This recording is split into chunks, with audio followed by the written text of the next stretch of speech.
Getting set for race number 1 from Red Shores in Charlottetown this afternoon. The horses are lining up behind the Sherry's Heating Service starting gate. Let's go upstairs for the opener to Vance Cameron. Elm Grove Mistress, Private Die, Dusty Lane Jazz, Something Royal, R01 Chablis. 2-year-old filly Pacers. Top of the stretch.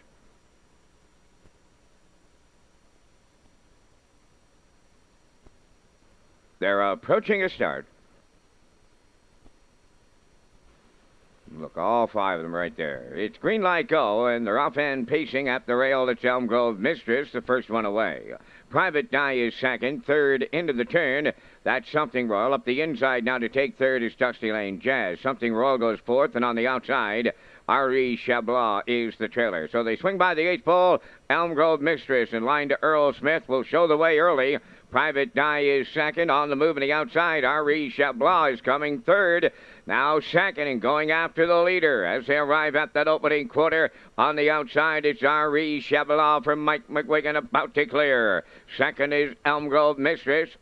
Racing from third, Private Die. Fourth around the turn, Dusty Lane Jazz, the trailer.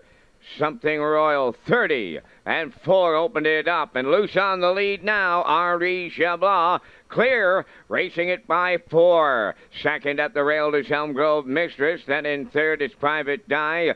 Dusty Lane Jazz is fourth and the trailer fifth. That is Something Royal. They're over to the opening half mile and all alone on the lead. R01 Chablis from Mike McGuigan, now 5. Second is Elm Grove Mistress. The half up in 101. And 1, 30 and 2 in the second split. Over to the 5/8, led by R01 Chablis. Second is Elm Grove Mistress. Then Private Die third. Up the rail fourth. That's Dusty Lane Jazz. And on the outside, the trailer fifth is Something Royal. 3/4 coming next. And she's widening on the front end. R01 Chablis now make it 8 or 9 on Elm Grove Mistress. 3/4 in 1. 31 and 4. Backstretch was 30 and 3.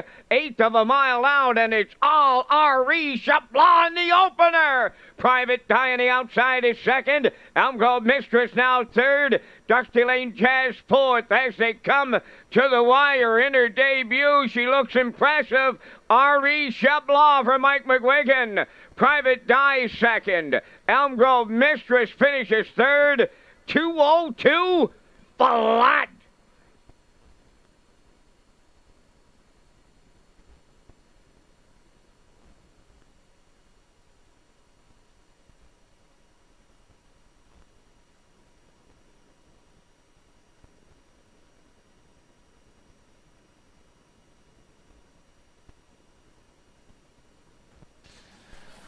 So, Kurt, we're going to look at the replay here for race number 1. It was non-winners of one life, 2-year-old fillies, and Mike was sitting at the back early, but made a big move and a brush to the front. It's pretty much over. Yeah, quick brush to the front, half in 101 and 1, 3/4 131 and 4, and a mile 202 flat on this off track. What a impressive mile today.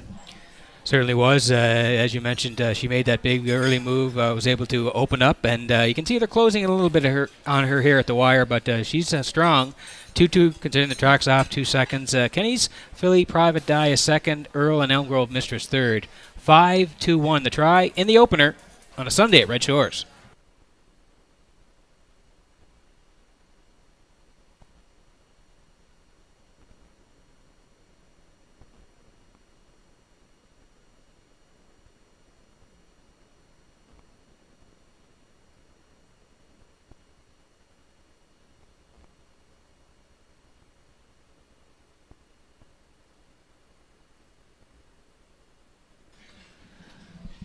So as we mentioned, we'll be honoring participants in the harness racing game for a long time. In race number 1, it's Len Walsh, Ralph Shepard, and Wally McGinnis, who will be honored here trackside for the first. Len Walsh has been a lifetime hobby horseman, working early in his career with the late Don McNeil before establishing his own public stable.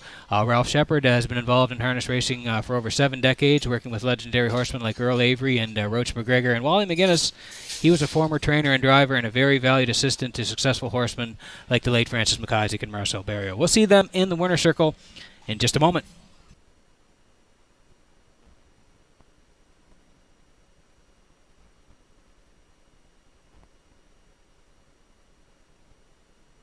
R.E. Chabla returning to the first race winner's circle. Bay pacing filly 2 by Peng Shui off the Apache's fame dam Jojo Chabla, owned by Lloyd Parsons of Carmenville, Newfoundland. Mike McGuigan training and driving.